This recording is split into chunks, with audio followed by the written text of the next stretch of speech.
réalité. Alors justement, le Rassemblement national, parlons-en. Jordan Bardella a promis un examen de conscience au sein du RN après la déception des législatives. Ils ont fait leur entrée aujourd'hui. Les députés, d'ailleurs, la photo était impressionnante. Ils sont 143, députés RN.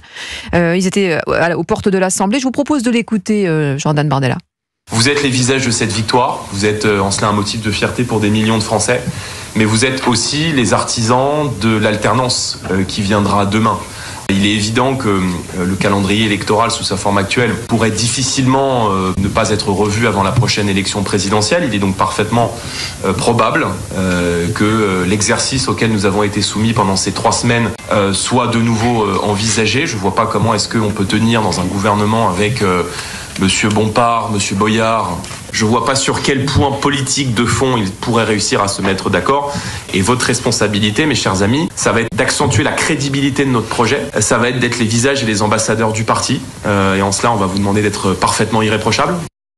Bardella qui s'adressait donc ce matin aux députés RN. Ils doivent être les artisans de l'alternance, Vincent Roy, oui. Et faire preuve d'exemplarité. Oui, il a bien vu que sur la deuxième semaine de la campagne, il y a quand même eu quelques ratés. Il faut remettre de l'ordre dans tout cela. Et effectivement, pourquoi ne pas faire son examen de conscience ? Ça me paraît à la fois sain et salutaire. Mais il ne faut pas oublier une chose, puisque la déception a été telle que dans le vote RN, on s'attendait à beaucoup plus, les sondeurs aussi, qu'on a quand même occulté une chose. Le Rassemblement national, aujourd'hui, est tout de même le premier parti de France. Mais c'est ça. Donc, on oublie ça, mais les Français ont quand même, encore une fois, il faut le répéter, on dit des choses, et ça s'est malgré tout manifesté dans les urnes, même si ça n'a pas été traduit totalement, on est d'accord, on n'y revient pas. Mais c'est quand même le premier parti de France. Alors, monsieur Mélenchon fait beaucoup de battage, il est très très doué, il prend la parole, c'est lui le chef de la gauche, tout le monde, à un moment ou à un autre, aura ou a eu besoin de lui, donc il se présente comme tel, comme le chef, c'est lui le patron, il mène la danse, mais il ne faut pas oublier que LFI n'est pas le premier parti de France. Le premier parti de France, c'est le Rassemblement national. Sur la prise de parole de Jordan Bardella, mais Jean-Luc Mélenchon a un avantage, ou d'ailleurs les autres, parce que tout le monde est prêt à être Premier ministre dans le nouveau Front Populaire, ils ont un avantage, c'est précisément leur rassemblement. Et leur rassemblement, leur coalition, leur nouveau Front Populaire, où ensemble, ils pèsent plus, en effet, sur certaines idées qu'ils ont en commun. Je pense que quand Jordan Bardella parle d'examen de conscience, et on comprend qu'il s'adresse aux députés en leur disant il faudra être irréprochable, on comprend qu'à peser lourd dans son analyse du scrutin, en effet, les quelques candidats qui n'étaient pas clairement sur la ligne qu'il attendait, ça lui a été dommageable. Qu'il attendait de ces candidats. Mais je pense qu'il y a d'autres questions qui se posent au Rassemblement national par le biais de ce scrutin. Outre la question des personnes et du choix des personnes et de la crédibilité, en effet, que ces personnes font porter au Rassemblement national. Il y a la question de la stratégie. Faut-il faire campagne ou pas ?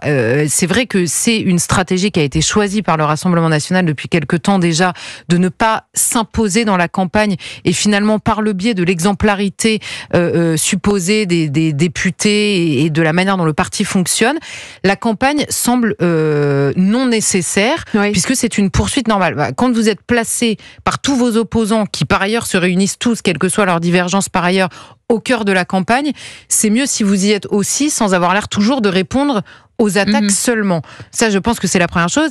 Et la deuxième chose, c'est évidemment la question de est-ce que le Rassemblement national peut gagner seul ? Je sais que c'est une question à laquelle le Rassemblement national a tendance à répondre oui depuis quelques années.